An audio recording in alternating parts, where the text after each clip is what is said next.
Israel has ended the ceasefire in Gaza, launching airstrikes overnight, killing hundreds of people.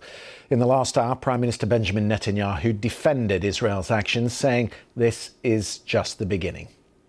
We have resumed combat in full force, along with the Minister of Defense. I accepted the recommendation of the heads of the security establishment and the IDF to resume intense fighting against Hamas. From this point on, Israel will act against Hamas with growing intensity. From this point on, the negotiations will only be done under fire. Hamas, in the past day, has felt the force of our weapons in the past day. And I want to tell you that this is just the beginning. We will continue to fight in order to achieve all of the war goals.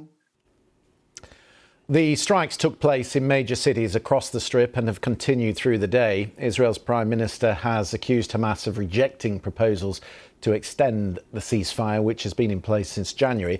Hamas says mediators should hold Israel fully responsible for violating the truce. Israel has been blocking aid going into Gaza since the start of this month. The BBC and other news organisations are, of course, prevented from reporting from Gaza by Israel. John Donnison watched today's events unfold from Sderot, near the Israeli-Gaza border, and a warning his report contains distressing images. In the dark of night, Israel shattered Gaza's fragile ceasefire. The message: the war's not over, and neither is the horror. He'll be lucky if he gets out alive. Today was one of the deadliest days of the last 18 months. The Strip's crippled healthcare system and hospitals were quickly overwhelmed. They're bombing people in tents, he screams. At least 174 children were killed, according to the Ministry of Health, which operates under Hamas.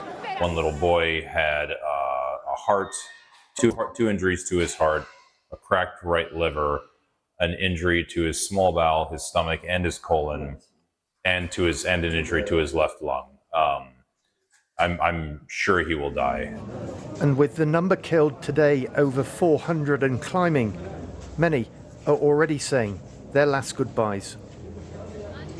In Israel, in Hostage Square in Tel Aviv, the news terrified some of the families of those still being held by Hamas, among them twins Gali and Ziv Berman.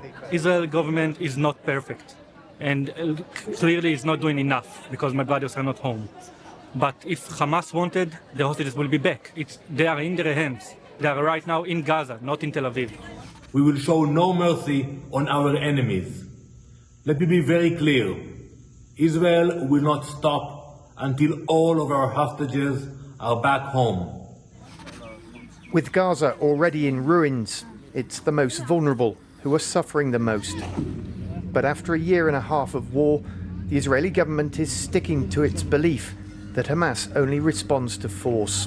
It thinks military pressure will win it concessions if negotiations resume. But with hundreds more now dead, the optimists are few and far between. John Donnison, BBC News, on the Israel-Gaza border.